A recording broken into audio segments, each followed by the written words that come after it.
Everyone thinks they know the Christmas story. Jesus, born in a simple wooden stable surrounded by animals, laid in a manger because there was no room at the inn. It's a powerful image we see on Christmas cards and in nativity scenes everywhere. But what if I told you that iconic stable probably isn't historically accurate? What does the Bible and history really tell us about where Jesus was born? Let's dig deeper into one of the most famous stories ever told. First, let's be clear on what we know for sure. The Gospels of Matthew and Luke both state that Jesus was born in Bethlehem of Judea.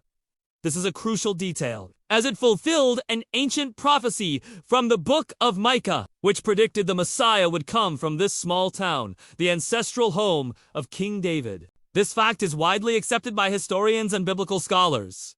The tradition is incredibly old. As early as the 2nd century, Christian writers like Justin Martyr were already pointing to a specific location, not a stable, but a cave. Today, this very cave lies beneath the Church of the Nativity, one of the oldest continuously operating churches in the world, originally built in the 4th century by Emperor Constantine. Archaeological findings in the area have confirmed that Bethlehem was inhabited during that period, lending credibility to the ancient tradition that has been passed down for nearly 2 millennia. So, if the location is a cave, where did the idea of a wooden stable come from? This popular image is actually a much later tradition. It was heavily influenced by medieval nativity scenes, most famously popularized by Saint Francis of Assisi in the year 1223.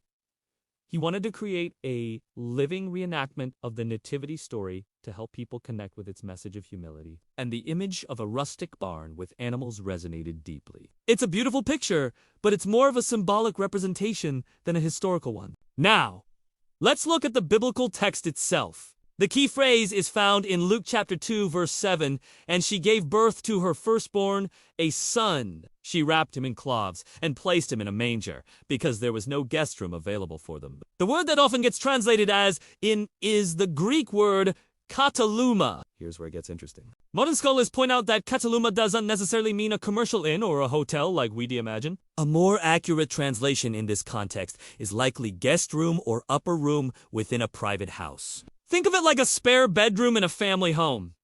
So what does this tell us? Joseph was returning to Bethlehem, his ancestral hometown, for a Roman census. As a descendant of King David, he almost certainly would have had relatives living there. It's highly probable that he and Mary went to stay with family. But with the census bringing many people back to the town, their relative's house would have been crowded.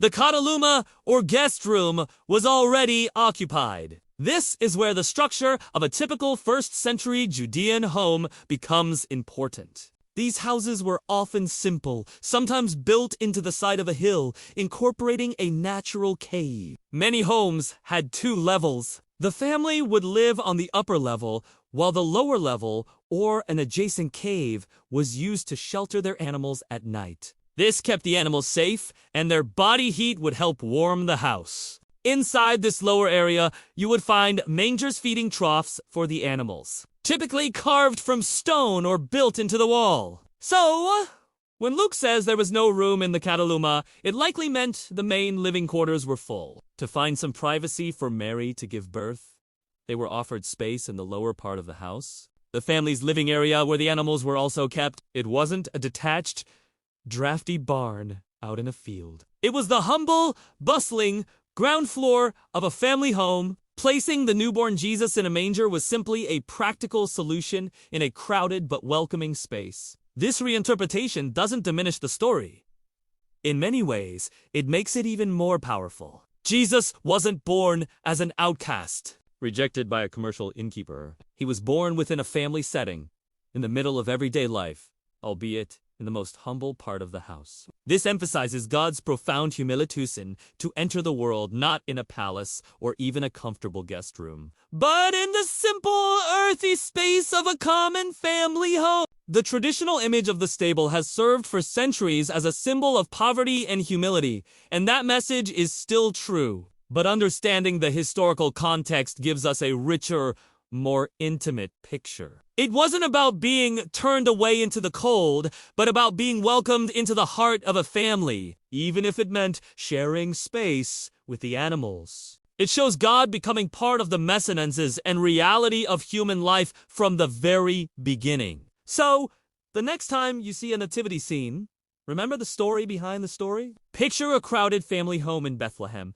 a young couple finding refuge in the lower level, and a newborn king laid in a feeding trough. It wasn't a lonely stable, but a humble home. The true story is less about rejection and more about the radical humility of a God who chose to be born in the midst of family in the most ordinary of places. The historical truth is even more amazing and meaningful than the tradition we've come to know.